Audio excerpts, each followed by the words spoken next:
Very pleased to be joined by Victor Shi. Victor, for those of you who don't know, was the youngest Biden delegate to the 2020 Democratic National Convention, not yet 18 years old. His first election was the 2020 election. And I think as we talk this afternoon, we'll get a perspective from Victor. How do young Americans see the world? How does the rising generation see this moment in American politics?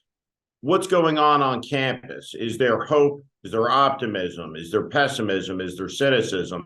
So let's get at it with Victor Shi. Victor, welcome. Thank you so much for having me. But we find you where this afternoon? Currently at UCLA, in one of the classrooms here. And you are a junior at UCLA studying American literature and culture. And how did you find your way to American literature and culture? So I started off as a poli-sci major. The poli-sci classes were a little bit too theoretical and large for my liking. So I always liked English. I always liked reading. And so I switched to American literature and culture after my second quarter here. Talk to me about politics. When did you get interested in it? What drew you to it? And tell us about where you are right now heading into this next election. Yeah, so I would say my path to politics is similar to maybe a lot of people who kind of find themselves in this space, which is that it's something small that kind of spurred the interest. And for me, I was in eighth grade, 2020, I'm sorry, the 2016 Iowa caucuses were right then. And my eighth grade social studies teacher basically told the entire class that as young people, you can make a difference. She started talking about the political spectrum and where all the candidates align themselves. And I was just fascinated by that process. And so got involved then, joined a bunch of political campaigns from there, intern on a couple of campaigns. And then now 2024, my biggest goal is hopefully to mobilize Gen Zers and get young people out there and energized and ready to go. What attracted you to the Democratic Party? Was it ever a question? Are your parents involved in politics? Were they like, what are you doing? What? It's interesting you say that actually, because both of my parents are Republicans, or I guess traditional Republicans. So I'm originally from Chicago, and so they both moved from China. They affiliate themselves with the traditional Republican Party, if that even exists now. But they voted for Trump in 2016 and in 2020 they voted for Biden. But for me, part of the large reason why I joined the Democratic Party, or why I felt like the Democratic Party more aligned with my values, was because at the time it was the difference between Donald Trump and Bernie Sanders and Hillary Clinton. And I think for a lot of young people, especially at that time, seeing someone like Donald Trump so openly push around vitriol and racism and sexism was something that I knew I couldn't really support. And so I found myself aligning myself more with people like Hillary Clinton, who were more kind of center left, and I thought were pragmatic for kind of where we were. And then ever since, just kind of seeing the divide between Republicans and Democrats has kind of pushed me further to the left. And both of your parents were born in China, immigrated to the United States. Yes. And so you're a first generation American, first generation to go to an American university in your family, and you have become a fairly well-known political activist. What do your parents say about that? Does it surprise them? I think when I first got involved, they were a little bit hesitant. They said, "Are you sure you want to do this?" Because I think a lot of Asian parents kind of value stability, traditional career paths. So to be in a space, as you know, is very unpredictable, very uncertain in terms of what's going to happen next. So I think even though they know, what's happened since 2016 has been relatively, even for me, real, and I would never have predicted this. I think they still have in the back of their minds, they think that they definitely want me to know what I'm getting myself into. But I would say they're probably a little bit concerned about what's next. But I think they've kind of realized that the horse is out of the barn per se. We celebrated an anniversary in this country this week, which was the 78th anniversary of the ending of World War II on May 8th in Europe, Victory in Europe Day. The crumbling of Hitler's thousand-year Reich to its final dust as they unconditionally surrender. The world that we're living in was shaped by the leaders of that war, who architected the global system which endures through this day. Now, those people that are famously the leaders of that war, Franklin Roosevelt, Dwight Eisenhower, all of these people were born in the 19th century. They were born in the 1880s. Eisenhower was born in 1890. I'm a Gen Xer. I was born in 1970. John Kennedy was the first American president of the 20th century who was born in the 20th century. He was born in 1917. Ronald Reagan was born in 1911. George Herbert Walker Bush in 1924. Jimmy Carter in 1924. Lyndon Johnson in 1908. But you are part of a generation of Americans that are born in this century and that are coming to age now in the maturing 21st century, full of all sorts of different challenges. But from your perspective, the Cold War is a historical event. The wall fell after you were born. All of these events, and what I want to do is I want to talk about Generation Z. And I don't ask you to be a spokesperson for the generation, but you're typical in a lot of ways of the generation in terms of your activism, your beliefs. And I think that as the audience gets to know you and learn more about you over the course of our conversation, they're likely to be, as I was getting to know you, impressed, but also optimistic. So tell us about Gen Z. Gen Z were born between when and when in the United States? So between 1996 and I think 2020 is usually when we kind of considered Gen Zers.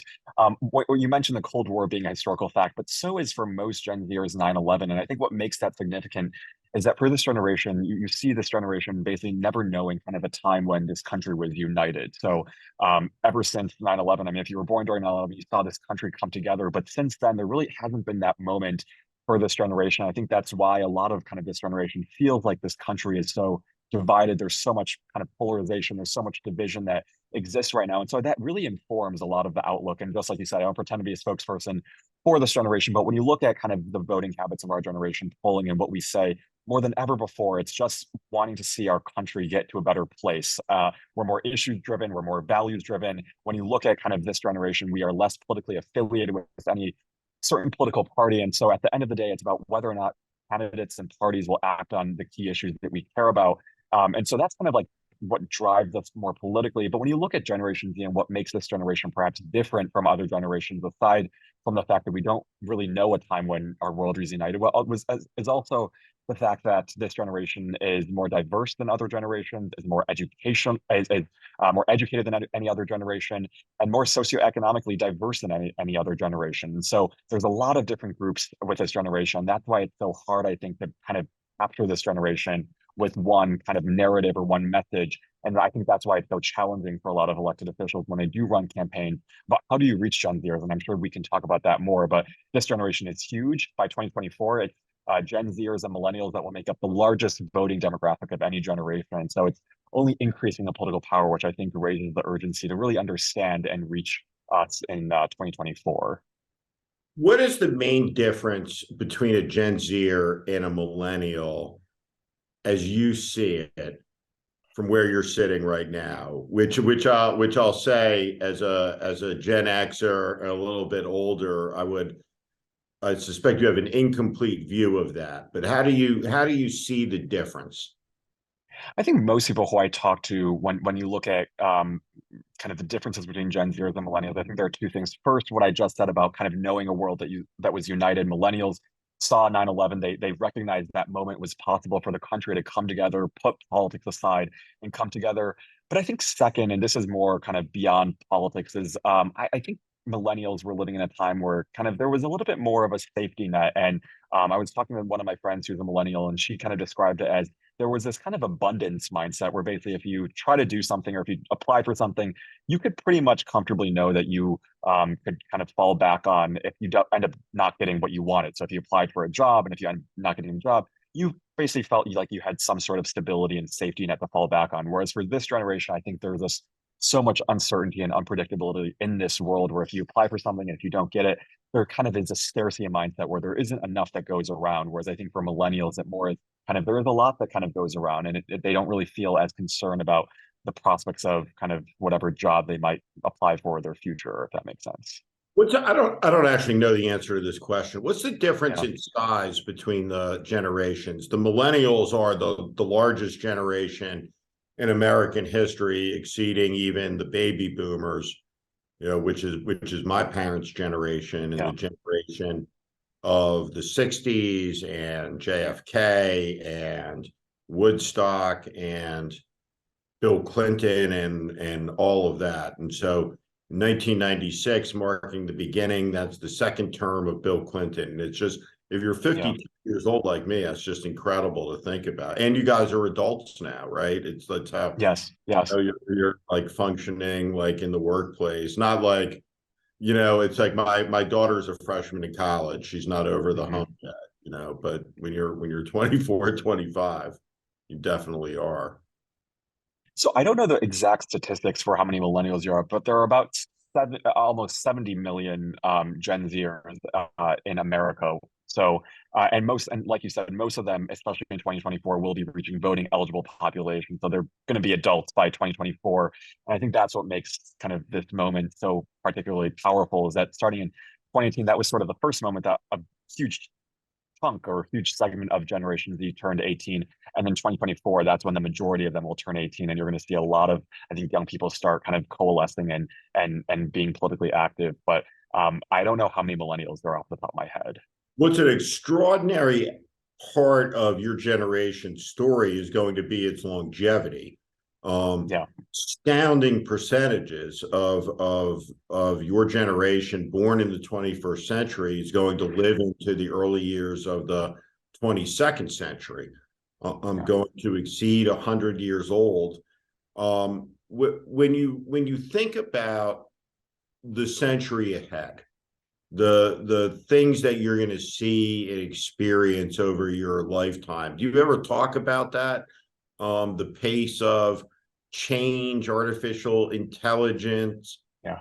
fusion technology, energy. How does somebody who's 21 think about all of these things? I mean, to put it in perspective, I read, there's a great live performance on Broadway a couple years back that Bruce Springsteen did, and Bruce is telling stories about this road trip across the country, and he talks. He goes, if for any of the younger people in the audience, he goes, by the way, because there were no cell phones, right? So if you Yeah. got Yeah. lost, Exactly. right, in Nashville, like they were gone forever. You may never see them again, right? It Yeah. was like over the course of the trip, right? So I mean, I distinctly remember being in a car, with the first car phone that I ever saw, right, Mhm. at 16 or 17, where these were novelties. Do you think about, the type of Star Trek society that you're going to get to experience and live in? And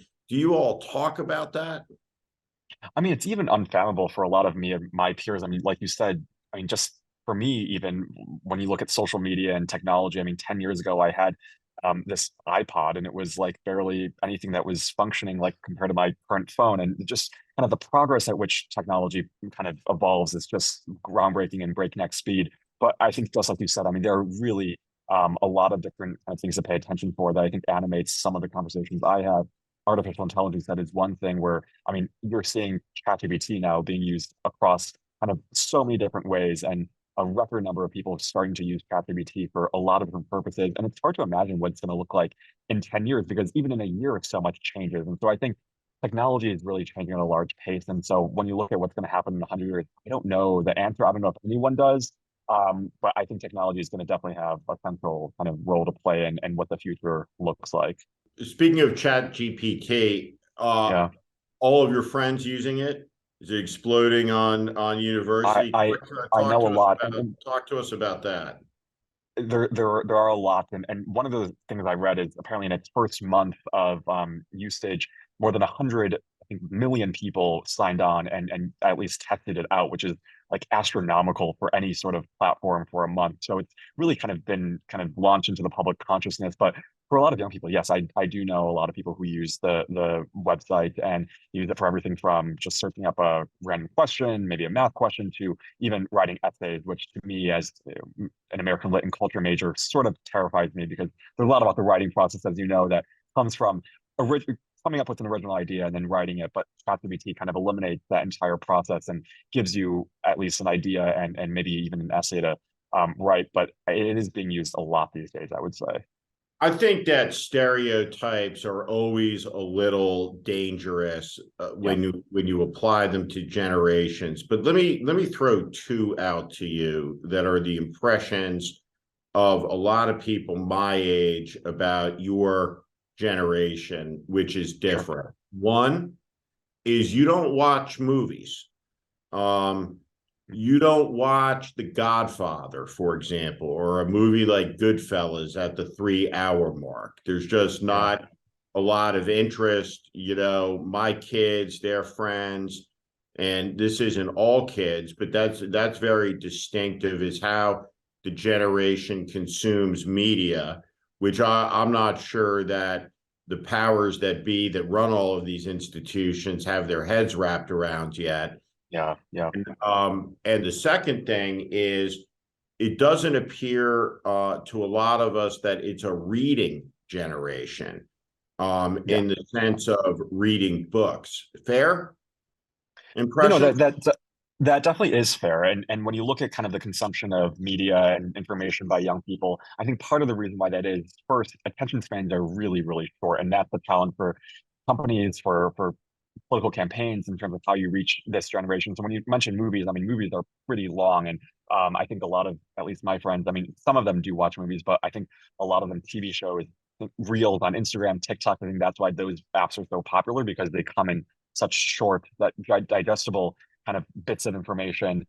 For reading, I would say yes. I mean, you're definitely right, and even for me being on college campuses, I mean, there are not many people who I find who are passionate about reading books, or who are even in the English major, and so I think reading is probably one of those things that's on the decline, and partly, like you said, because of, or like we've been talking about, technology and social media and kind of what that's done to kind of our ability to kind of consume and digest information. A lot of it's just kind of, for better or for worse, you're reading something by the New York Times and it's just the headline, or you're reading just kind of the summary of something. I think that does a lot to kind of maybe dissuade someone from reading something longer content or watching something longer content.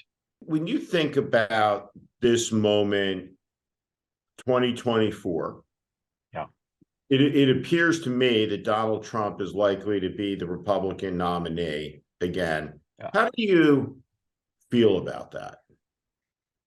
Well, I think like the rest of the country, at least the part of the country that's hopefully sane and has some sort of critical thinking skills, I'm concerned. I mean, this is someone who, as you very well know, Steve, really did so much to denigrate our institutions, to betray the rule of law, to really just be antithetical to the entire notion of what a democracy is supposed to stand for. And so the fact that he is the front runner of the United States, someone now twice impeached, indicted, and as of this week that we're reporting this, liable for sexual assault. The fact that he's the front runner of this Republican Party is honestly terrifying to me. And the fact that he still has so much support, or at least 20, 30% of the electorate still supporting him, is equally as terrifying, because that means that he still has kind of a chokehold on a large segment of the population. But I think the one thing that does give me hope is that I think more people are starting to pay attention to this. And I think, just like President Biden often says, don't compare me to the Almighty, compare me to the alternative. And the alternative is Donald Trump. And so I think at the end of the day, you have more people who, I think, come 2024 and come time to vote, they look at the choices before them and they think, we can't elect Donald Trump. Joe Biden really is, I think, the only kind of path forward, because this country can't survive another 4 years, I think, if Trump gets elected. Well, we're at a moment in the country, in my lifetime, where we have never had as top heavy in terms of elderly political leadership in the Yeah. country. Talk about that with your friends. These are, I mean, I get that when you're 22, my kids look at me at 52 and, they're like, you're old, but we're talking about really old people here, right? Joe Biden was born during the Battle of Midway. You've been a Biden supporter and activist. There's a lot of worry in the country. Young people, you talk about the activism, the ideas, and the ideals. How do you think about these issues? I mean, um, one of the things that you're a little young to remember, when you talk about 9/11 is the enthusiasm and excitement around Barack Obama's first campaign Yes, yes. that excited a lot of youth voters. But I can't, when you look at the age of these people, including Joe Biden, right? It's not possible for me to believe, right, that they're inspiring and exciting, kids in their 20s. Talk to me about that. Am I wrong on that?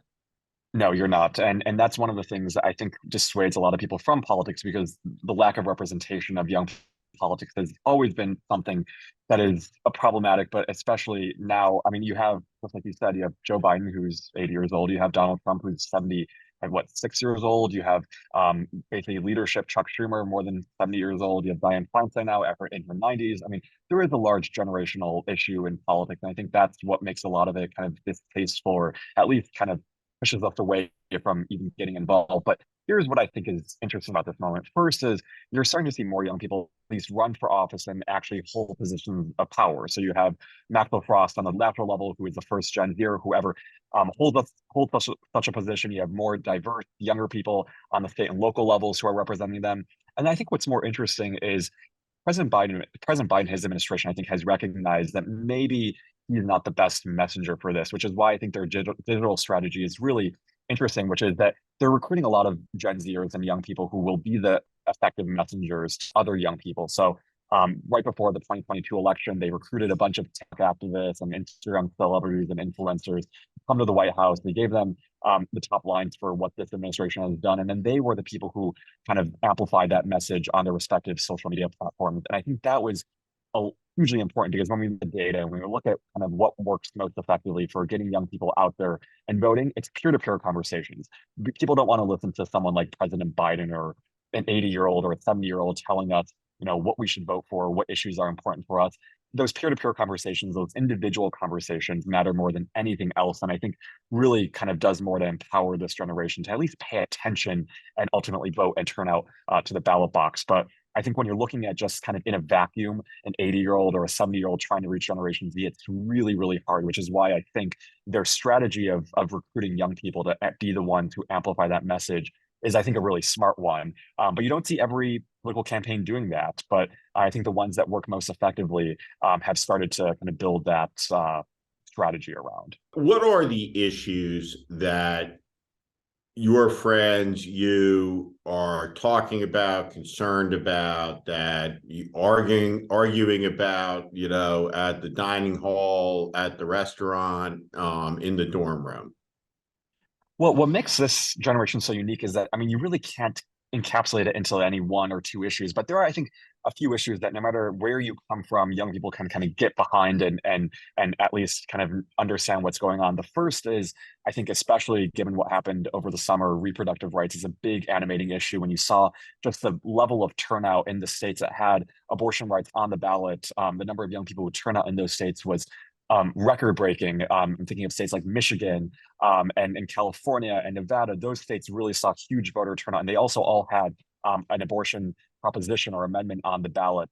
The other issue is gun violence, and we all have kind of seen and witnessed just the level of gun violence that's happening in our country. And for this generation, we are the generation of mass shooter drills, of shooting drills, of having to go through lockdowns during high schools, and it's just heartbreaking for this generation, very tiring, and I think traumatic for a generation that's had to grow up around mass shooter drills and gun violence. And I think the last thing is climate change. Looking at polling, that's usually those three are the top three issues: climate change, gun violence, and reproductive rights. And those are all things I think a lot of young people can get around because these are things that are happening right in front of our eyes. A conservative activist a couple weeks back got jammed up, Bethany Mandel, being asked a Yeah, question around what is wokeism. So yeah. whether it's Ron DeSantis, you have a cottage industry of MAGA Republicans fighting the woke, fighting the wokeism, and a lot of it is aimed at Generation Z kids. Yes. This radical university ideology. Talk to us about that radical woke ideology that, according to Ron DeSantis, surrounds you, is bubbling up from universities like UCLA, and is going to wreck America as it escapes the campuses and infects small town America. I mean, what's being pushed by the right? They're hijacking just meaningless words like wokeism and CRT and DEI. I mean, these are words that young people. First of all, I mean, when you look at a word like CRT, I mean, right? That's something that's being taught in law schools. Before that term was even being pushed on the public, and I had this conversation with a friend. We didn't even hear of that term in high school because it wasn't taught in high school. It's something that's taught to law students. And the fact that Republicans are trying to make it seem like every young person in the country or teachers are teaching these things. It's just absurd. But I think what gives me hope is that people really aren't buying it. And there was a poll that was released just a couple of weeks ago that showed more than 65% of young people view these terms as one positive, but also just meaning basic empathy. I mean, when you look at words like wokeism and CRT, it's just being aware of these systems that keep vulnerable populations in lower positions, and I think that's why these kind of for this generation, it's just basic empathy. And what Republicans are trying to do, I think, is a bad strategy, but it's also a losing strategy because young people kind of see right through what they're trying to do. They know that we aren't being taught these things in schools, and we know that these things aren't going to affect the rest of the country. It's just kind of silly, and I think a bad political strategy for Republicans to engage in with around these terms. Is there ever a discussion when you're in class coming up about character, honesty, integrity as being core to the functioning of a society? That in a society where the lie and the truth stand equally, you will have chaos, you will have mayhem in the society. Do you think about that? Do your friends talk about that? You have grown up in a time where the president of the United States told more than 30,000 lies, very Yeah. conservative number, right? Over 4 years, 30,000 lies. This isn't normal against the whole sweep of American history, but this is the era that that you've come to age in. Well, I mean, this like you, I mean, this is kind of our current political norm where you have one party and one candidate that is so kind of comfortable with spewing these lies. But I think, those words don't really come up in the conversations I have. I think the one word that comes up more than ever is authenticity. And I think that might encapsulate honesty and integrity and decency. But at the end of the day, I think because this generation is so online, the thing that matters most in terms of candidates being able to reach young people kind of identifying with the political message is authenticity, and seeing that a person is authentic in their true self goes a really long way. And I mean, people like John Ossoff or Reverend Raphael Warnock or John Fetterman, those are kind of really authentic people who, when we see them on our screens, we don't question their integrity, we don't question their honesty because they present themselves and they have nothing to hide. But for I think a lot of Republican candidates, there does seem to be a level of inauthenticity, a level of just brazen lies, and kind of like they're not really presenting themselves in the way that they should, and at least in the way that will reach young voters. And I think a part of that is because at the end of the day, the message that they're trying to tell young people is one that won't work and one that is kind of rooted in lies and conspiracy theories. And you see kind of Republicans now trying to amplify that as much as possible on TikTok. You have Kellyanne Conway and Scott Walker saying that all we have to do right now is go on TikTok and it'll reach Gen Zers. I don't think that's the case. Do your friends talk about patriotism? It's an interesting question. Not that I talk a lot about with my friends. I know there was a Wall Street Journal poll that came out just a few weeks ago, or a survey or study.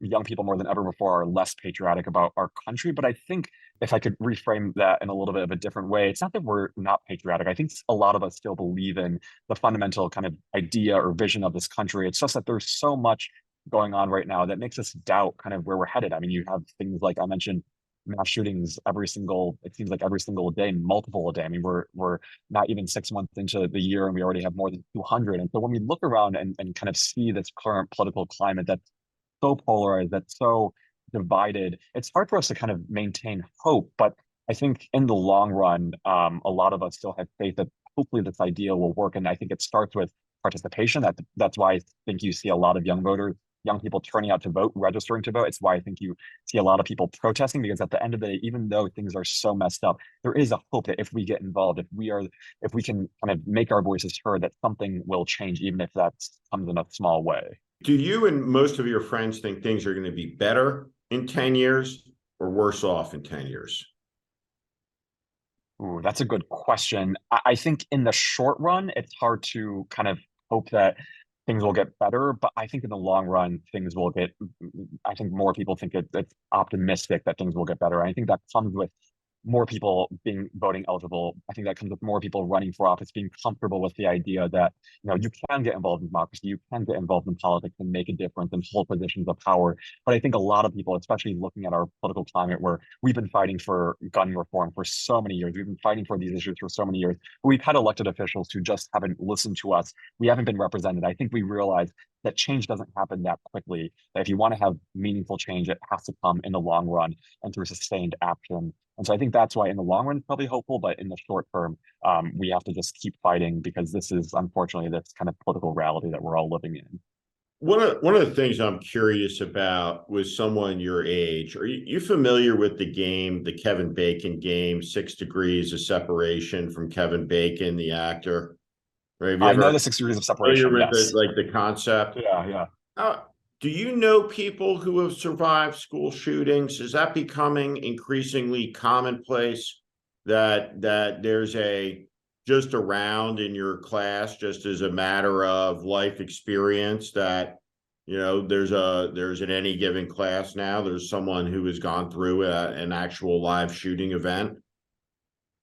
Yeah. So I will say, I mean, I personally don't know anyone who has been through that, but I mean, I know people who, one, have experienced lockdown drills or have been in a college campus or on a college campus where they've had to lock down because there is an active shooter threat. And I think that reality is so kind of up and kind of immediate for young people, because it's just kind of this reality where you have elected officials do anything about this problem. And so this keeps on happening and happening. We're at such a pace where you do kind of see more shootings in schools, and if you don't know someone in high school, they happen on college campuses too. And so for a lot of my peers who come from my high school, for example, Michigan State had a shooter drill, or I guess a mass shooting, just a few months ago or a few weeks ago.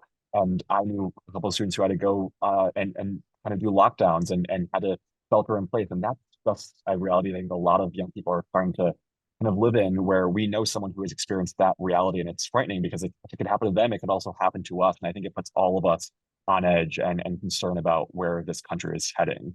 Is the gun violence issue on campus in high school for kids your age a constant top of mind issue? That could it be today? How do you gauge the anxiety around the issue? So, I mean, there isn't something where it's like, every young person is who's polled says that, they're concerned about being gunned down after the next kind of mass shooting drill. But I will say, when you look at kind of polling from Gen Zers and just attitudes about where we are politically, the one thing that really stands out is that, I mean, anxiety levels, just kind of stress levels are higher than ever before. And I think it's because there's just so many issues immediate for young people. And I think gun violence is one of those. I mean, there was a Harvard youth poll that came out recently that showed more than half of Gen Zers are anxious about their political future, about their future. And I think part of that is kind of top of mind is gun violence, where we are concerned, where can we go that is safe? School doesn't seem like it's one of those places. Concerts, parades, those are all places where now, unfortunately, mass shootings have happened. And it's hard for people to just live in a comfortable and kind of normal life when we know that we could be the next victims of gun violence. when you think about 2024 coming ahead, how do you see it? How do you see young people becoming involved? How do you see Democrats dealing with the enthusiasm issues, right? That come from older candidates and an older party and an election that is really, really existential. And I wanted to ask you also with regard to Trump, the MAGA movement, as someone who's a visible minority, do you fear him returning to power with his message of retribution? Yeah, so I'll answer the second part first and then do the first question. I think just as someone who is Asian American who lives kind of in this reality where you have um record levels of anti-Asian hate, to have someone like Donald Trump return to the White House, I think is kind of scary for a lot of people who look like me, because remember during COVID, this was someone who easily and comfortably hurled around anti-Asian rhetoric and saying that the coronavirus was the Kung flu, really did a lot to kind of sow that kind of distrust and vitriol into this community. And so I think just as on a personal level, it is frightening to me knowing what will happen once he gets into power, because this is someone who will never learn. He is someone who comfortably does these things no matter how much accountability faces them. It seems like he just does not change. And so this is someone who has just kind of shown us who he is, and it's not going to get any better if he holds on to power. But I think in terms of how we kind of mobilize young voters, I think there's two things that come to mind. First, I think it's meeting young voters where we are. And we've had this conversation kind of earlier on where young voters are more than ever before on social media. And when you look at how we consume information, more than 95% of us have at least one social media platform. So when we talk about how to meet young voters where they are, social media is going to be critical. And when you look at campaigns who are able to turn out Gen Zers the most, social media is one of the key tools, and using more diverse social media platforms. I mean, things like TikTok, streaming platforms like Twitch. Those are really innovative and creative ways that a lot of campaigns have started to kind of utilize to reach this generation, because it's not so much on doors or even phone calls anymore. It's all on social media. So digital organizing is super important. And then the second part is, and I alluded to this earlier, having as many people doing individual peer-to-peer conversations as possible.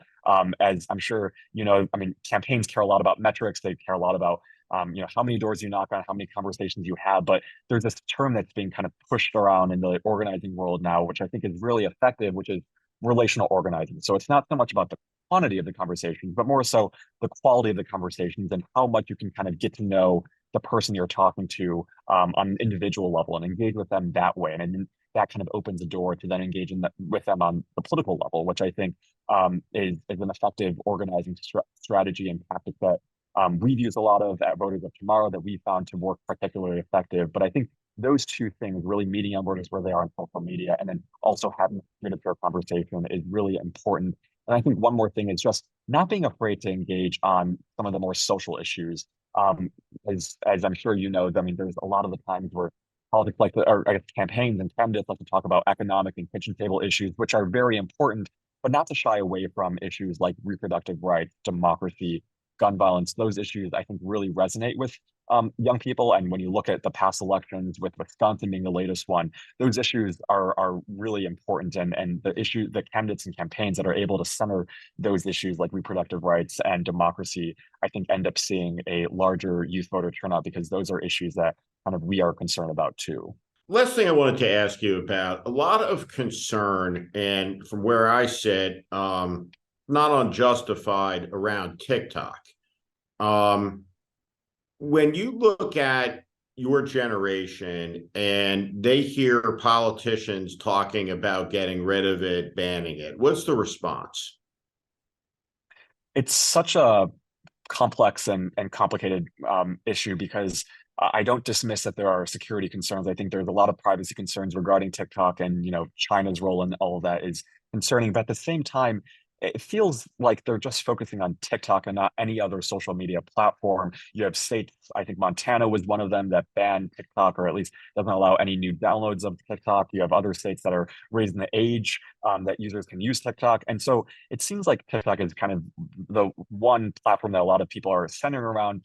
Maybe it's because more young people are on those platforms, and they don't want to restrict the type of information that young people see. But it kind of makes my head scratch, at least, or makes me to scratch my head around why they aren't kind of focusing on other platforms like Facebook or other platforms like Instagram that do a lot of, that have a lot of kind of security concerns and privacy concerns, and why there isn't a broader discussion about what we can do to kind of regulate those policies. But I think for a lot of young people, and I think a lot of the people I talk to who kind of see the potential of the banning TikTok, it's kind of a concerning reality, because TikTok is one of the most popular social media platforms, and we just wonder, why aren't other social media platforms also getting that level of attention? And there should be broader discussions. I don't doubt and I don't question it about privacy concerns, about data regulation, but I think just targeting TikTok is a bad strategy, especially for any campaign that wants to win over young voters.